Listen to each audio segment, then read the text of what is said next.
मी Haribhau Tukaram Patil, बल्लाळे शिरवा foundation संस्थापक अध्यक्ष पाचोरा। मी Pachora police निरीक्षक साहेबांना आज लेखी तक्रारी निवेदन दिलं। त्या तक्रारी निवेदनामध्ये माझी प्रमुख मागणी अशी होती की पाचोरा पोलीस ठाण्यामध्ये कोणताही गंभीर गुन्हा दाखल करण्यासाठी कोणताही फिर्यादी आल्यास तर त्या फिर्यादीची देखील चौकशी झाली पाहिजे। त्या फिर्यादीची चौकशी झाली पाहिजे। तसेच ज्याच्या विरोधात फिर्याद आहे त्याची देखील ऑन कॅमेरा जबाब नोंदवण्यात आला पाहिजे। कारण या अशा प्रकारामुळे तो तक्रारदार येतो, खोटा खंडणीचा गुन्हा दाखल करून चालला जातो। तो जो आरोपी असतो त्याच्यावर खंडणी अंतर्गत कारवाई सुरू होते। मग तो तक्रारदार गुन्हा दाखल करून चालला जातो, पण त्याच्याकडे तक्रारदाराने पैशाची खंडणीची मागणी का केली, कोणत्या कारणाने केली, त्यांनी कोणत्या चुका केल्या, का भ्रष्टाचार केला।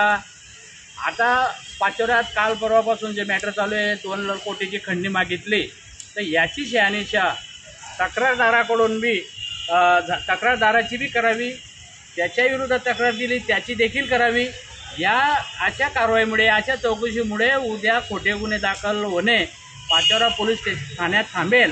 आणि हा जो ऑन कॅमेरा जबाब तक्रारदाराचा फिर्यादीचा घेतला तर याच्यामध्ये दोघी कोण दोषी कोण निष्पाप हे निष्पन्न होईल।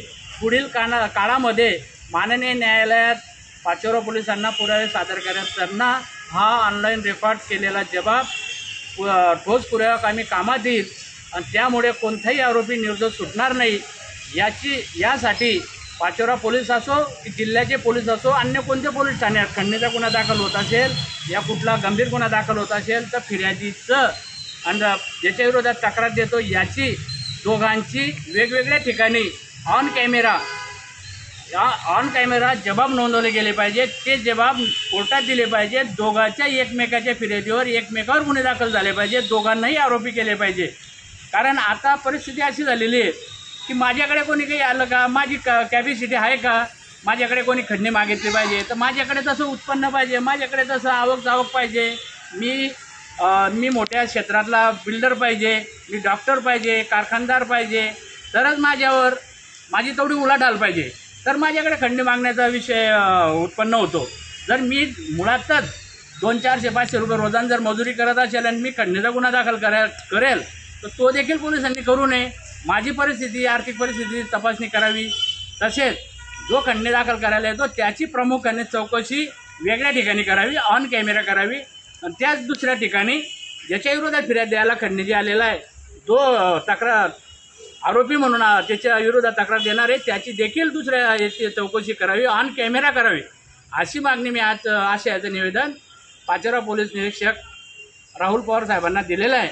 तरी आपल्यामार्फत मी पोलीस प्रशासनाला विनंती करतो कोणताही गंभीर गुन्हा दाखल करताना त्याची शहानिशा करावी, कोणाही निष्पापाचा बळी जाणार नाही याची देखील काळजी घ्यावी, एवढी विनंती आपल्यामार्फत मी पोलीस प्रशासनाला करतो। दुसरी तक्रार पाचोरा पोलीस ठाण्याच्या कार्यक्षेत्रात तसेच चाळीसगाव शहर पोलीस ठाण्याच्या कार्यक्षेत्रात पाचोरा पोलीस स्टेशनच्या कार्यक्षेत्रात जून महिन्यामध्ये 21 लाखाचा गुटखा 40 पोते गुटखा जप्तीची कारवाई करण्यात आलेली आहे।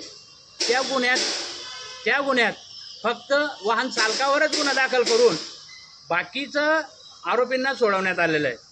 तसेच चाळीसगाव पोलीस स्टेशनला जो आता 16 तारखेला गुन्हा दाखल झाला, 15-16 तारखेला, त्या गुन्ह्यामध्ये देखील 7 ते 8 लाखाचा गुटखा जप्त करण्यात आलेला आहे।